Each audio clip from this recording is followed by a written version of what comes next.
Salut à tous, c'est le Scratcher. Aujourd'hui on se retrouve sur Digital Logic Sim, créé par Sébastien Lange. Je sais pas comment ça se prononce. Ça permet de simuler des portes logiques, Logic Gate en anglais. Du coup, aujourd'hui nous allons créer un projet. Du coup, vous allez faire New Project. Et dans ce projet, vous allez lui donner un nom. Moi, le nom que je vais lui donner, c'est Tuto. Vous avez d'autres projets, moi. Du coup, voici sur l'interface. Cette interface, elle est assez facile à comprendre. Ici, il y a une partie grise foncée. Vous pouvez appuyer dessus, ça fait une entrée.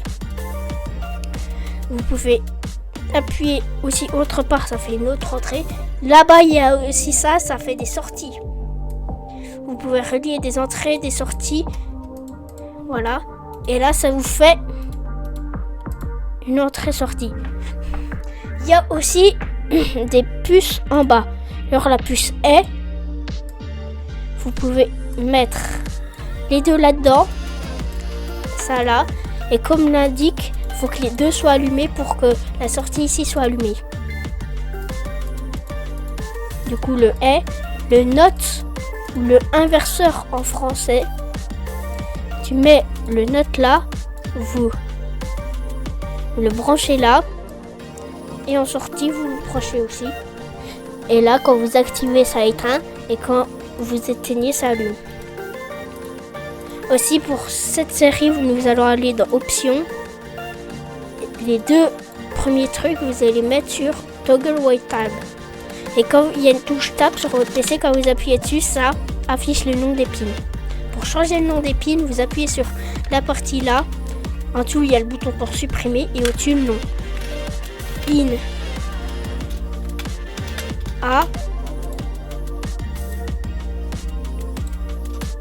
In B. Du coup, voilà.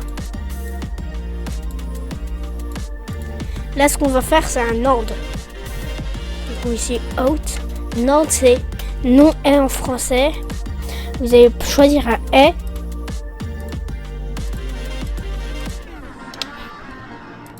Vous allez faire relier comme ça. Vous n'êtes pas obligé, vous pouvez directement faire une ligne. Hein. Moi, c'est pour que ça soit plus compréhensible. Pour ceux qui n'y connaissent rien. Du coup, là. Et ici, il y a un note. Je le mets juste devant. Et je mets là et là. C'est-à-dire si le end retourne vrai, retourne, ça veut dire renvoie la valeur. Si le end renvoie la valeur 1, ben alors note, ça veut dire l'inverseur va inverser et va renvoyer 0. Dans tous les autres cas, ça va renvoyer 1. Et ça s'appelle un NAND.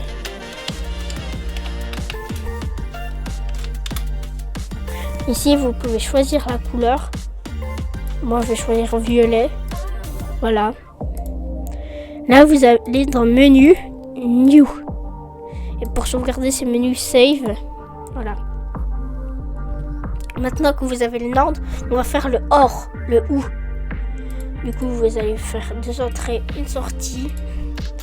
On va renommer, c'est optionnel, vous n'êtes pas obligé de le faire, mais pour comprendre, moi, c'est plus facile. Surtout, moi, je fais jamais ça dans le projet.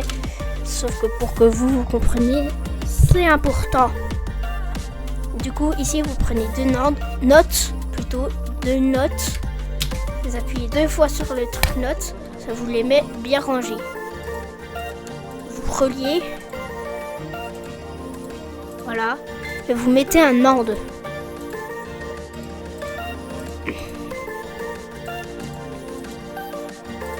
ici, voilà. Ici, quand vous en activez un, ça active au bout. Quand vous activez les deux, ça active au bout. Quand vous en activez que l'autre, ça arrive au bout. Et quand vous en activez aucun, ça met 0. Du coup, ça s'appelle un OR. Je vais le mettre rose. Et là, on va faire le plus important, le XOR. En tout cas, c'est l'un des plus importants. Plus tard, on verra le XNOR, le NOR aussi. Ces deux-là, ils permettront, le NOR, c'est pour stocker des données. Et le XNOR, c'est pour c'est pour comparer des données. En tout cas, moi, c'est avec ça que je les utilise. C'est compliqué à parler. Là, on va faire le XOR. Donc, in A, in B comme d'hab pour comprendre. Et là, out. Sorti.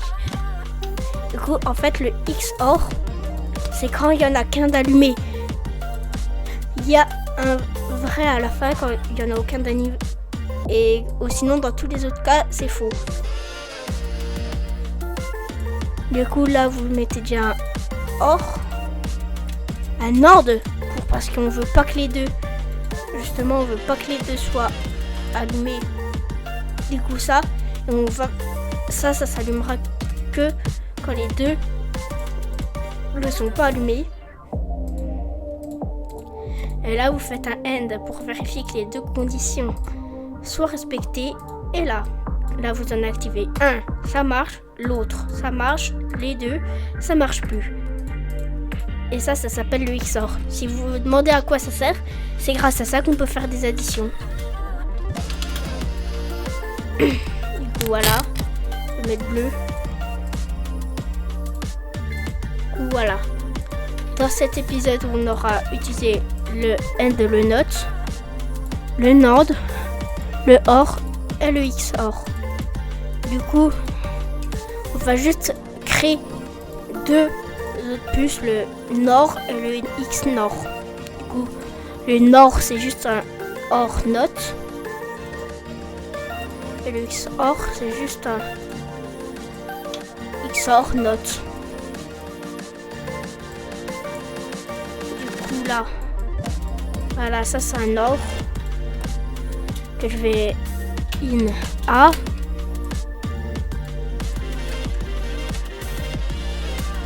In B. Out. Save NOR. Ça s'appelle. Je vais mettre rouge à peu près. Et XNOR, c'est à peu près la même chose. Sauf qu'au lieu d'un OR, ça. Sauf qu'au lieu d'un voir un OR, vous avez un XOR. Du coup, en vrai, ce logiciel, dès que vous l'avez compris, vous pouvez faire des trucs quand même incroyables. Le XNOR, moi je l'utilise surtout pour comparer des nombres, comme je l'ai déjà dit. Comparer des nombres, c'est utile pour les ordinateurs programmables. Et j'en ai créé un. Voilà. Regardez ici, les deux sont les mêmes du coup. Là il y a un 1. Et si ici les deux sont aussi les mêmes, du coup il y a un 1. Voilà. Du coup, XNOR. Du coup, si l'épisode vous a plu, n'hésitez pas à vous abonner. La prochaine fois, on fera des additions 8 bits avec XOR. Dans 2 fois, on fera des trucs pour stocker des valeurs. Et après, je sais pas encore. Du coup, pour l'instant, on a juste les portes logiques de base. Voilà. Toutes celles-là. Et dans le prochain épisode, avec tout ça, surtout celle-là. On va faire un demi-additionneur. Après, on va faire un additionneur entier. Après, on va faire un additionneur 8 bits. Du coup, n'hésitez pas à vous abonner et à la prochaine. A plus, c'était le Scratcher.